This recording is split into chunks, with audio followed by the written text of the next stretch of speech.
Yeah, our state is, I think, sixth best in the country with its response rate to the census, which is good, 73%, but we have a long way to go, and we want to make sure we get there. We want to make sure every single person in Illinois is counted. This is very important for our democracy. We believe in having everyone in the democracy. Everyone's in, nobody's left out.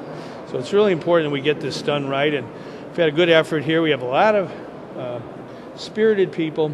We're going to be going door to door now to make sure we get a full count of every person in Illinois.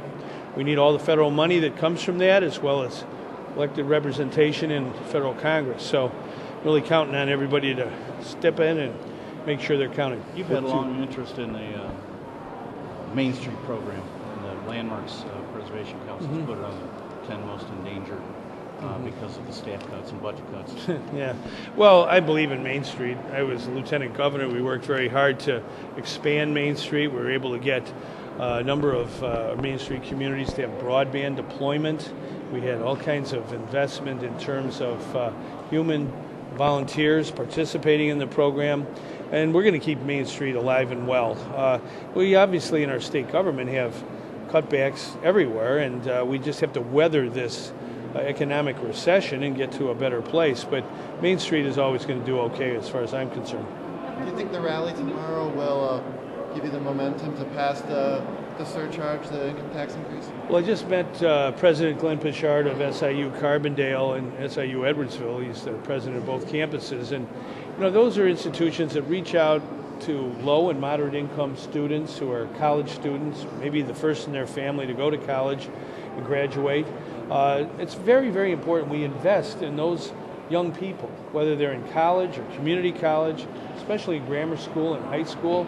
We cannot in Illinois, even in the roughest times, the worst depression or a recession, we've never ever in the history of our state cut back on education. It's just not the way to go, and I think tomorrow's rally will show there's a lot of people in Illinois, the great majority, that don't want draconian cuts in education. That means because we're losing $1 billion of federal money that we have this year, we won't have next year for education, we have to replace it. But parents and adults do difficult things to help their children. That's been our country from day one. And so I know that we will, I think, come together and find the financing for education. I propose a 1% surcharge for education to get us through this tough time. And I really feel that that's the best way to go and protect education from radical cuts. But even if the crowd is several thousand people, will that be enough? You already have one. Even if it is 16,000 people, is that going to be enough to convince these lawmakers to vote on this tax increase and approve it? Well, I think that is a good point, that they should vote. I think it's important to have votes in a democracy. The representatives and senators are elected to come here to vote on important subjects. Nothing's more important than education. I think it's important to understand that that is the key to economic opportunity for millions of Illinois citizens, young and old. They have good education. Our state is well known for good schools from every level. We want to keep it that way. We don't want to have teachers laid off and classrooms with 37 kids per classroom. That is not going to help our state get better in the future. So I really feel tomorrow's rally is a healthy thing, healthy for democracy.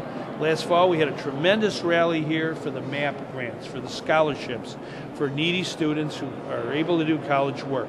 And that, I think, the halls resounded with sound, and I expect that to happen again tomorrow. What's on the agenda for the leaders meeting today?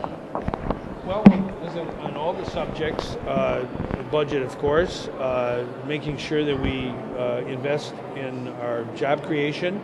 I'm very grateful to the legislators for passing the small business job creation tax credit. We got that passed. I signed it into law. That's a good part of our economic recovery. We'll talk about our capital bill that we passed last year, our job recovery bill. Want to do a few more things this year. And then I think we'll also talk about education. Do you think you'll get a sense in this meeting whether or not they're going to do a 6-month budget or if they're going to go for a full year? I don't understand what a 6-month budget is. It's a fiscal year. That's 12 months. So that's the only way I'm going. I don't see any good purpose to having anything short of a full year budget that's fiscally sound. I have a budget director I have full confidence in. His name is David Vaught. He went to West Point. is a military man. He jumped out of airplanes. He understands doing hard things. And sometimes in a democracy, you got to do hard things to make the people stronger. So we can't have elected representatives not addressing the most difficult challenges we have and postponing them. We have to deal with things right now to make Illinois stronger. Do you think that... Why are you releasing your income tax return, and how do you feel about the fact that Brady is not releasing his tax return? Well, I think he really is letting the people of Illinois down by not disclosing his income tax returns.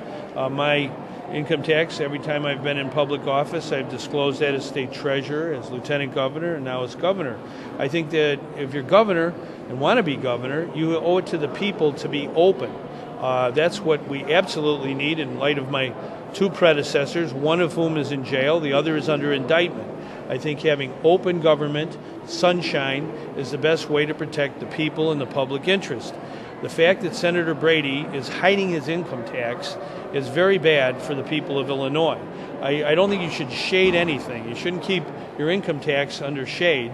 You should have it in the open sunlight, like other candidates for governor of his own party and like other governors of his own party. I served with Jim Edgar. He was governor, I was state treasurer, and both of us disclose our income tax returns annually. And I think Senator Brady, he says he doesn't want to hurt his business interests by disclosing his income tax. Well, wait a minute. If you're going to be a governor, the number one interest is the public interest, not your private business interests you want to keep hidden. I think this is very, very serious, and he should disclose his tax returns, as should his running mate. My running mate, Sheila Simon, has done the same thing I have, and her dad did the same thing as well when he was in office. That's the kind of, I think, openness that the people of Illinois want. Do you think that the state needs to reevaluate the use of state vehicles in light of what's happening with the Senate? Yes. And can you explain why? Well, the legislative branch has a number of vehicles, and I think that should be reviewed. I said that in Chicago earlier today. I think that's a subject that should be always under review. And I think given the circumstances, it's a good time to do it. Why the delay in naming members to the Senate task force on eliminating bias and discipline? They're supposed to report by May 1st, and they're waiting on members to be appointed by the governor. Well, I'll look into that. You know, it's an important subject.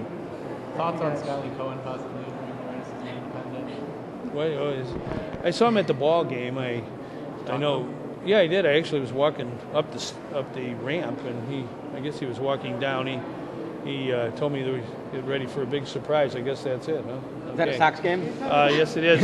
You know, the water's fine. I believe in democracy. I believe in competition.